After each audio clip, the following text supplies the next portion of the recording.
Scène culturelle, Isabelle, le Québécois David Hull qui se joint à la tournée américaine de la comédie musicale Death Become Her. Ça, c'est à New York. Ça va être présenté, au fait, dans 35 villes américaines. Ils sont en répétition présentement. David Hull, c'est un Québécois. Peu de gens le connaissent parce qu'il n'a pas fait de spectacle encore ici, mais il est rempli de talent. C'est Bruno Lapointe, le journaliste du Journal de Montréal, qui nous l'a mis sur notre planche à dessin. Il accepte de nous parler, même s'il est en répétition tous les jours, de nombreuses heures par jour. Merci de te lever de bonne heure pour nous autres. Bon matin, je suis content d'être ici. Comment on réussit à décrocher des rôles si importants dans une comédie musicale aussi, qui raconte l'histoire de deux rivales qui vont boire l'élixir pour devenir immortelles, mais les deux femmes vont se livrer une chaude lutte. Les traces de violence sur leur corps vont paraître même si elles ne meurent pas. Comment on fait pour interpréter ou incarner, pas interpréter, mais je veux dire rentrer dans cette troupe-là? Trouver des mots de même. Et pour nous, ça commence toujours avec des auditions. Donc moi, le processus a commencé au mois de novembre.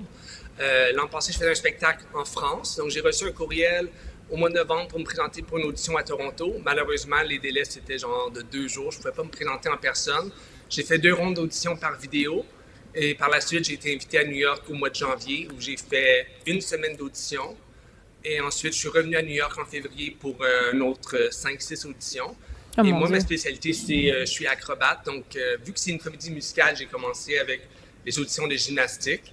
Et par la suite, j'ai fait une audition de danse, une audition de chant et aussi une audition de jeu d'acteur. Et j'ai eu ma réponse au mois d'avril. Et je venais d'arriver au Japon, je faisais un contrat là-bas. Donc, le processus pour moi en tant que Québécois pour travailler aux États-Unis, c'est quand même beaucoup de papier, la paperasse. Et finalement, j'ai reçu mon permis de travail, je pense, 2 jours avant d'arriver à New York, il y a 2 semaines. Donc, j'étais bien stressé jusqu'à la fin. C'est à peu près 12 auditions là, pour arriver à avoir un rôle dans cette grande comédie musicale-là. C'est pas la première fois que tu œuvres au sein de grandes productions à Vegas, entre autres à Toronto. Mais qu'est-ce que ça représente d'intégrer ce genre de comédie musicale-là pour un CV comme le tien? Pour moi, en fait, ce genre d'opportunité va vraiment changer ma vie parce que avoir son premier rôle dans une production Broadway, c'est toujours le plus difficile. Présentement, l'équipe avec qui je travaille sont aussi responsables pour la comédie musicale Wicked, une autre production qui est à Broadway présentement. Ce genre de spectacle qui va toujours avoir des tournées internationales. Présentement, notre spectacle part en tournée, mais dans quelques mois, il va être sur le West End à Londres. Et aussi, sûrement, il va y avoir une production internationale, une production en Australie.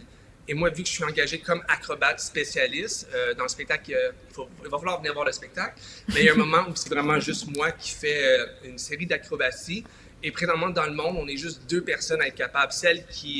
La personne qui l'a fait sur Broadway et moi. Et ce qui est drôle, c'est que les deux, on s'est entraînés en gymnastique de 7 à 12 ans ensemble à Ottawa. Donc, on est des amis de jeunesse aussi, ce qui est très spécial. Pourquoi on t'a jamais vu au Québec? Moi, ça me fait capoter de voir tout l'étendue du talent, mais jamais un spectacle ici. Ben, en fait, avant la pandémie, j'avais commencé les répétitions pour Kinky Boots avec Juste pour rire, une production que j'ai faite en 2015 à Toronto, la première production canadienne avec Cyndi Lauper. J'étais engagé comme acrobate là aussi, donc j'avais été invité pour faire les auditions avec Juste pour rire. J'avais fait le processus, l'équipe était incroyable. On avait commencé les répétitions. Et la pandémie a commencé et là, tout a été annulé, donc j'y ai presque été. Est-ce que tu réussis à parler un peu français dans ta vie aux États-Unis? Non, en fait, même mon père me le dit souvent, il dit là, ton français, là, t'as un accent, mais je travaille toujours en anglais. Et souvent, je suis le seul Québécois dans les groupes où je travaille. Donc, mais il y a plusieurs Américains qui, cette année, qui m'ont dit qu'ils veulent apprendre à parler le français. Donc, je vais peut-être les aider un peu. Tu seras un bon porte-étendard. David Hull, merci d'être passé à l'émission. Continue de suivre ton parcours.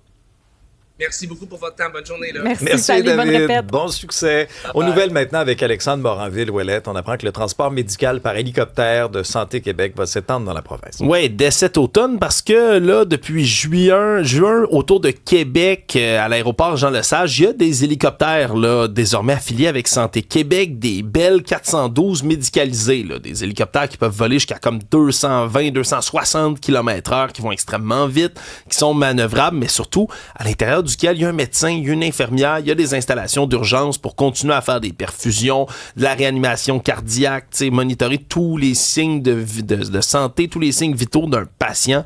mais surtout d'amener un patient extrêmement rapidement à un centre hospitalier, plus rapidement bien sûr là, qu'une ambulance aurait pu le faire.